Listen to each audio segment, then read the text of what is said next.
Back. Now I'm gonna do another YouTube video. This one is gonna be a basketball video. I'm not finished with my NBA series. Now I want to congratulate my man D.Wade.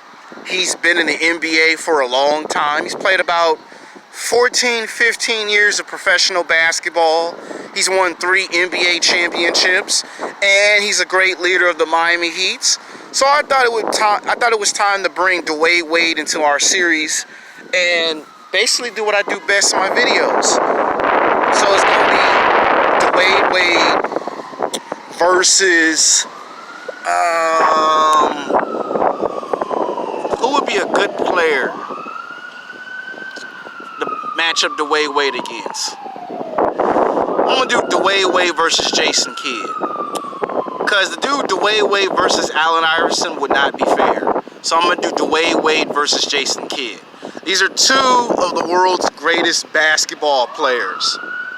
D.Wade, who got drafted in the 2003 or 2004 NBA draft and was number 3 selected in the NBA draft to the Miami Heats, and found himself playing on a basketball team with a veteran player by the name of Alonzo Mourning.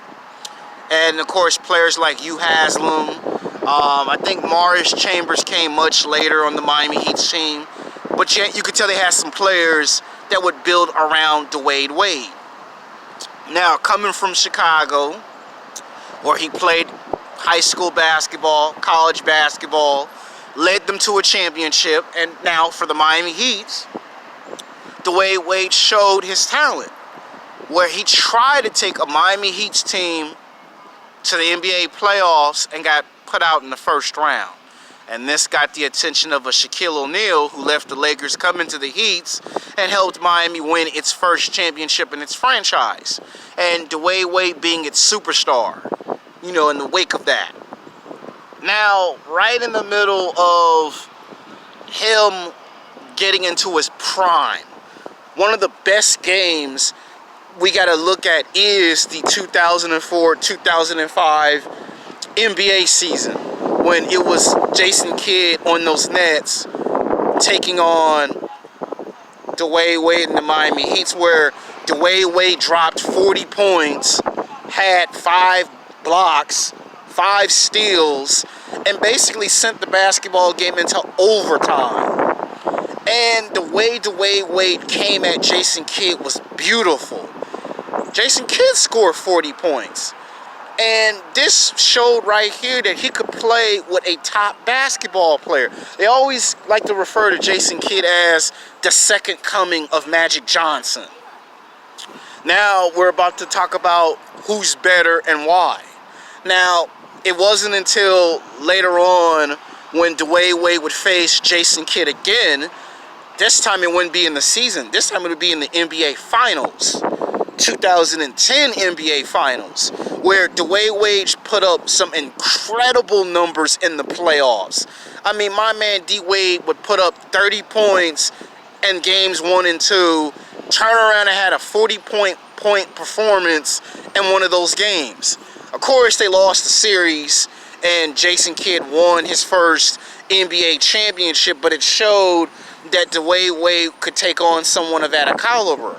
Of course, they would win back-to-back championships, and that gave D.Wade 3 NBA championships. And of course, he would share an NBA Finals MVP with LeBron James, even though we all know the real NBA MVP of the Miami Heat team should have been D.Wade. But D.Wade didn't really care about that, which made him an even better basketball player. He could care less about the MVP. He taught LeBron James how to win championships, how to win in the finals, how to win basketball games in the series, how to advance to the next round. He would help LeBron grow into a better basketball player.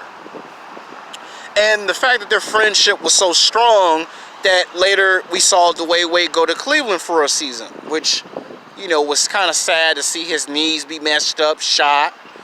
And the fact that he also had a game like Michael Jordan. I'll never forget it. The 2006-2007 NBA season when my man D.Wade took the ball. I can't remember who they was playing. I don't know if it was Washington Wizards. I don't know if it was the New York Nets or whoever the hell it was. But he took the ball and basically did the Michael Jordan logo and slam dunked on this dude. Like, that was the first time I seen somebody show they dedication to Michael Jordan like that. I mean, it was that impressive that he done it. And then to go against Shaq. When Shaq left and went to them Phoenix Suns, they were trying to make it D.Wade versus Shaq.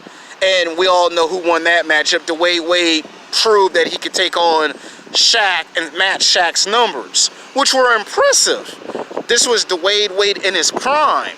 Now, towards the end of his prime, D.Wade showed that he still could play on a high competitive level. You know, he had good matchups against Kobe Bryant, Shaq, you know, and let's not forget those classic matchups against him and Carmelo Anthony, LeBron James. You know, he had some good matchups against some great players. And then his knees got messed up.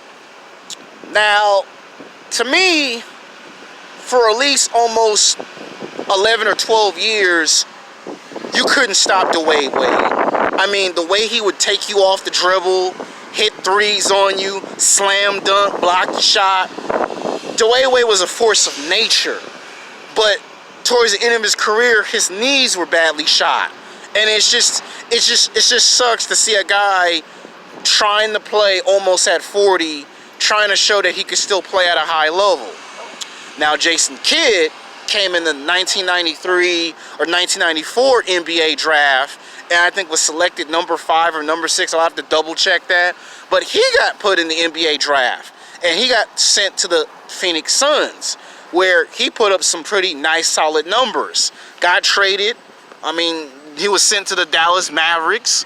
You know, first he was with the Dallas Mavericks, and then right in the middle of the draft, they decided the last minute to send him to Phoenix. Then he played with the Dallas Mavericks for like 4.5 NBA seasons and got traded to Phoenix.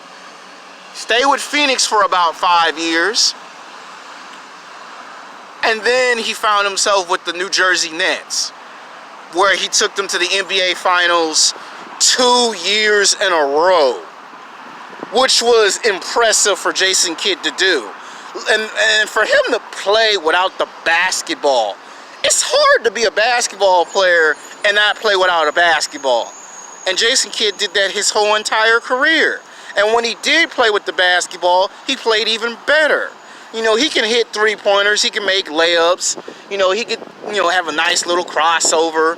When Gary Payton came on him so tough, and that was a foreshadowing. Now, he gone to 3 NBA Finals, but it took him 3 NBA Finals to win 1 championship. And how does that make you feel that you go back to the Dallas Mavericks and you win your first championship, and that's where you retire? And then to come in as head coach. And it's hard to go to 3 finals, play on almost 5 NBA teams, win a championship, and then coach the Milwaukee Bucks to do something that only a few teams in the East can do. That's improve their record, that's make them make it to the playoffs, and then take on the defending NBA champions, the Golden State Warriors. And it's just unfortunate that Jason Kidd got fired for it, but think about it. Everything Jason Kidd does, it just works. Now, who's better? Now, defensive-wise, if you're talking about just defense, Jason Kidd all the way. But if you're talking about power, speed, offense, strong production numbers, in your face, and will do it in overtime games, will beat you in 4 quarters, and it doesn't matter if it's an overtime, a double overtime, D.Wade. Talent-wise, D.Wade. Now, when it comes to championships, it's almost not fair because both have gone to the NBA Finals 3 times, but D.Wade only has 3 championships, which he could have had 4, but we all know what happened in that series against San Antonio, and he was injured in that series, but he still played. And Jason Kidd has 1 championship to his name, but he's gone to the finals 3 3 times. So by popular vote, most people are going to say right off the bat, it's D.Wade. But if we're talking about just defense and you take the championships away, most definitely it's J.Kidd. Alright, hope you love this video. Until then, peace.